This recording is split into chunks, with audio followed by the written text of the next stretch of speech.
So it's possible that a lot of times when your chickens die, you don't even know the cause and you're just wondering what could have been the cause of this death.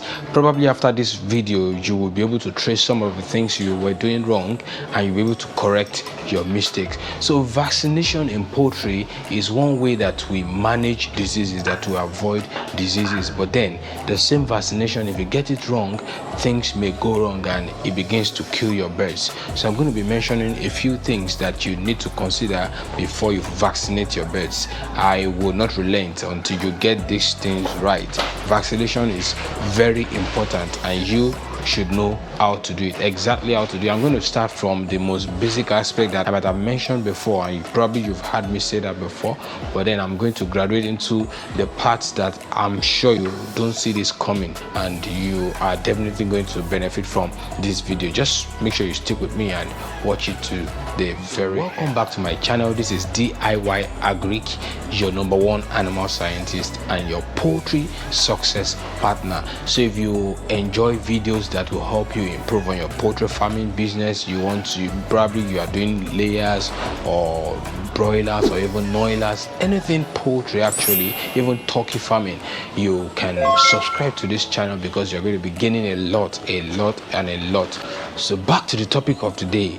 What are the things you really need to consider before you begin to vaccinate your birds? Yes, I'm going to start from the most basic, like I promised. You don't vaccinate sick birds. And oftentimes you don't even know that these birds are sick. And there's a trick in vaccination schedule. There's something that works. It works really good in vaccination schedules. If you study some vaccination schedules, you would notice that just around the vaccination, there is a treatment for coccidiosis, especially in broiler farming. There's a treatment for coccidiosis and also for CRD. They are usually around the vaccination for Newcastle and then Gumboro. They are usually around it. And what does this do? This ensures that whether you have seen the sign of CRD or coccidiosis, preventing it ensures that your birds are in good shape before you vaccinate them. Yes, oftentimes before the disease actually surfaces, before you start to see red poop, the damage has already started inside, so the bird is getting weak. That is why it's very good that you prevent CRD, you prevent coccidiosis prior to vaccination. It is very important. At least after the first dose of Newcastle, that's Lasota and Gomboro, comes around the 7 to 10 days. So I think within that time, it's still a good time for you to give the vaccine without those CRD and cocci treatment. But after the first one, before the second one, there should be a CRD and coccidiosis kind of treatment for prevention, just to ensure that your birds are intact before you vaccinate. That's the most basic of the information I want to share with you. Yeah, the next thing I'll be talking about is lab tests. I'm sure a lot of us don't even know about this aspect of poultry. Many people, especially those who do small scale, even up to 1,000, 2,000, many people don't do lab tests. But when you start to invest so much in poultry and you are running into tens of thousands of chickens, you want to really take good care of your investment. But the norm in poultry is that when you get new chicks like that, they're supposed to come with a vaccination schedule from the hatchery. That vaccination schedule for each batch should vary. Actually, it should be based on their antibody titer.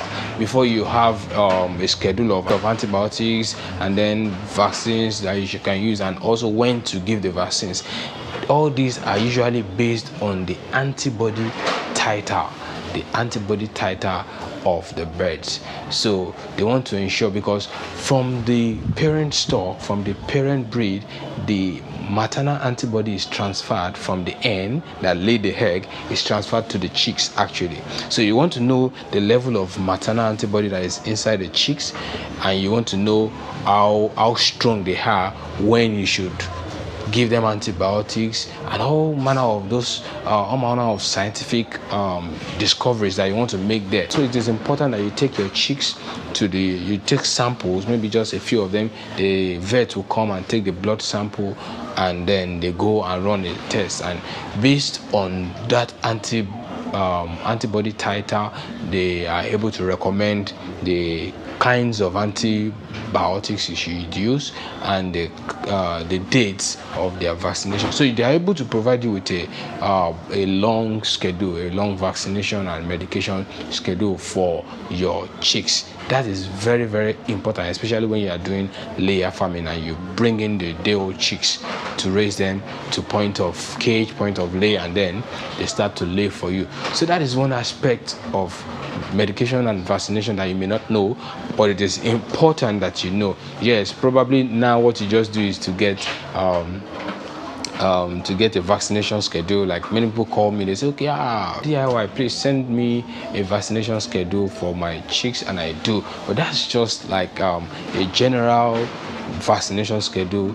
But then geographically, even from states and from environments, these things should vary, because there are some areas that are endemic to Newcastle, there are some areas that are endemic to this other disease. So if you delay vaccination in some areas, there might be issues, but in some areas you can even delay it a little longer because there is no endemicity or certain diseases in those areas.